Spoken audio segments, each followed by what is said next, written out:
Legends premier league season 5ನ ಪಂದ್ಯಾವಳಿಯ ಹಿನ್ನೆಲೆ ಕುಶಾಲನಗರದ team ಗೆಳೆಯರ ಬಳಗ ತಂಡದ ವತಿಯಿಂದ ಕುಶಾಲನಗರದ ಟಾಪ್ ಇನ್ ಟೌನ್ ಸಭಾಂಗಣದಲ್ಲಿ ಜರ್ಸಿ ಬಿಡುಗಡೆ ಕಾರ್ಯಕ್ರಮ ನಡೆಯಿತು. ಗೆಳೆಯರ ಬಳಗದ ಅಧ್ಯಕ್ಷರಾದ ವಿಎಸ್ ಆನಂದಕುಮಾರ್ ಅವರು ಮಾತನಾಡಿ, ಪ್ರತಿ ವರ್ಷದಂತೆ ಈ ವರ್ಷವೂ ಲೆಜೆಂಡ್ಸ್ ಪ್ರೀಮಿಯರ್ ಲೀಗ್ನಲ್ಲಿ ನಮ್ಮ ತಂಡ ಭಾಗಿಯಾಗ್ತಾ ಇದೆ. ಸೋತಾಗ ಕುಗ್ಗದೆ, ಗೆದ್ದಾಗ ಹಿಗ್ಗದೆ ಕ್ರೀಡಾ ಸ್ಫೂರ್ತಿಯಿಂದ ಪಂದ್ಯಾವಳಿಯಲ್ಲಿ ಆಟಗಾರರು ಪಾಲ್ಗೊಳ್ಳಬೇಕು. ತಂಡಕ್ಕೆ ಬೆಂಬಲವನ್ನು ನೀಡಿದ ಎಲ್ಲ ಗೆಳೆಯರ ಬಳಗದವರಿಗೆ ಹಾಗೂ ಎಲ್ಲ ಹಿತೈಷಿಗಳಿಗೆ ಧನ್ಯವಾದಗಳು ಎಂದರು. ಗೆಳೆಯರ ಬಳಗ ಮೊದಲಿಗೆ ನಾವು ಪ್ರಾರಂಭ ಮಾಡೋದು ಯಾವ ಉದ್ದೇಶ ಇಟ್ಕೊಂಡಿದ್ದು ಅಂತ ಹೇಳಿದ್ರೆ, ಈಗ ಸಾಮಾಜಿಕ ಚಟುವಟಿಕೆಗಳು ಎಲ್ಲರೂ ಯಾರಾದರೂ ಒಬ್ಬ ವ್ಯಕ್ತಿಗೆ ಅನ್ಯಾಯ ಆದಾಗ ಅವ್ರ ಪರವಾಗಿ ನಿಂತ್ಕೋಬೇಕು ಅಂತ ನಾವು ಈ ಒಂದು ಸಂಘಟನೆಯನ್ನು ಪ್ರಾರಂಭ ಮಾಡೋದು. ನಂತರದ ದಿನಗಳಲ್ಲಿ ಈ ಸಾಂಸ್ಕೃತಿಕ ಚಟುವಟಿಕೆಗಳು ನಾವು ಭಾಗವಹಿಸಿ ಅನೇಕ ಕಾರ್ಯಕ್ರಮಗಳನ್ನು ಮಾಡಿದ್ದು. ಕಳೆದ ವರ್ಷ ಅಂದರೆ 2025ರಲ್ಲಿ 2024ರಲ್ಲಿ ಕುಶಾಲನಗರದಲ್ಲಿ ಜಾತ್ರೆಯನ್ನು ಈ ರೀತಿಯೂ ನಾವು ಮೈಸೂರು ದಸರಾ ರೀತಿಯನ್ನು ಆಚರಣೆ ಮಾಡ್ಬೋದು ಅನ್ನೋದನ್ನ ನಮ್ಮ ಗೆಳೆಯರ ಬಳಗದ ಮೂಲಕ ತೋರ್ಬಿಟ್ಟು ಇವತ್ತು ಆ ಪರಂಪರೆನೇ ಇವತ್ತು ನಡ್ಕೊಂಡು ಬರ್ತಾ ಇದೆ. ನಂತರ ದಿನಗಳಲ್ಲಿ ನಮ್ಮ ಜಯಪ್ರಕಾಶ್ ಕಲ್ಸರಿ ನಮ್ಮದೊಂದು ಗೆಳೆಯರ ಬಳಗದ ಮೊದಲ ಬಾರಿಗೆ ನಾವು ಬುಕ್ ಮಾಡಿ ತಗೊಂಡು ಟೀಮು.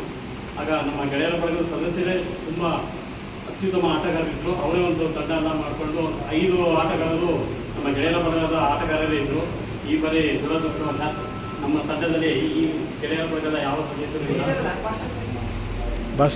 ಭಾಷಾ ಬಯಬೇಕಂದರೆ ಪ್ರಬಣ ನಮ್ಮ ಹಿತೈಷಿಗಳು, ಗೆಳೆಯರ ಬಳಗದ ಅವರು ಕಾಯಂ ಹಿತೈಷಿಗಳು ಅವರು. ಹಾಗೆ ಒಬ್ಬರು ಇಬ್ಬರು ಇದ್ದಾರೆ. ಬಟ್ ನಾನು ಈ ಒಂದು ಸಂದರ್ಭದಲ್ಲಿ ಈ ಕ್ರಿಕೆಟ್ ಏನು ಈ ಬಾರಿ ನಮ್ಗೆ ಆಯ್ಕೆ ಆಗಿಲ್ಲ, ಅವರೆಲ್ಲರೂ ಕೂಡ ಮುಂದಿನ ದಿನಗಳಲ್ಲಿ ನಮ್ಮ ಗೆಳೆಯರ ಬಳಗದ ಜೊತೆಗೆ ನಮ್ಮ ಇತರ ಚಟುವಟಿಕೆಗಳು ಭಾಗವಹಿಸಿ ಅಂತ ಕೇಳಿಕೊಂಡು. ಪತ್ರಕರ್ತರು ಹಾಗೂ ಗೆಳೆಯರ ಬಳಗದ ತಂಡದ ಆಟಗಾರರಾದ ಟಿಆರ್ ಪ್ರಭುದೇವ್ ಅವರು ಮಾತನಾಡಿ, ಗೆಳೆಯರ ಬಳಗ ತಂಡ ಹಲವು ವರ್ಷಗಳಿಂದ ಜನಪ್ರಿಯ ಕೆಲಸಗಳನ್ನು ಮಾಡ್ತಾ ಸಮಾಜದಲ್ಲಿ ಒಳ್ಳೆ ಹೆಸರನ್ನು ಪಡೆದ ಸಂಘಟನೆಯಾಗಿದೆ ಎಂದರು. ಗೆಳೆಯರ ಬಳಗ ತನ್ನದೇ ಆದ ಛಾಪನ್ನು ಮೂಡಿಸಿದೆ. ಸಾಮಾಜಿಕ ಚಟುವಟಿಕೆಗಳು ಹಾಗೂ ಇತರ ಚಟುವಟಿಕೆಗಳು ಹಾಗೂ ಕ್ರೀಡಾ ಚಟುವಟಿಕೆಗಳಿಂದ ಪ್ರಖ್ಯಾತಿ ಪಡೆದಂಥ ಗೆಳೆಯರ ಬಳಗ. ಬಹುಶಃ ಗೆಳೆಯರ ಬಳಗದ ಸದಸ್ಯರಂದ್ರೇ ಕುಶಾಲನಗರ ಆಗಲಿ ಸುತ್ತಮುತ್ತ ಆಗಲಿ ಅದಕ್ಕೊಂದು ತೂಕನೇ ಬೇರೆ ಇದೆ. ಅವ್ರು ಯಾವತ್ತೂ ಎಲ್ಲಿಯೂ ಕೂಡ ಹಳಿ ತಪ್ಪಿ ಹೋದಂಥ ಸಂಘಟನೆ ಅಲ್ಲ.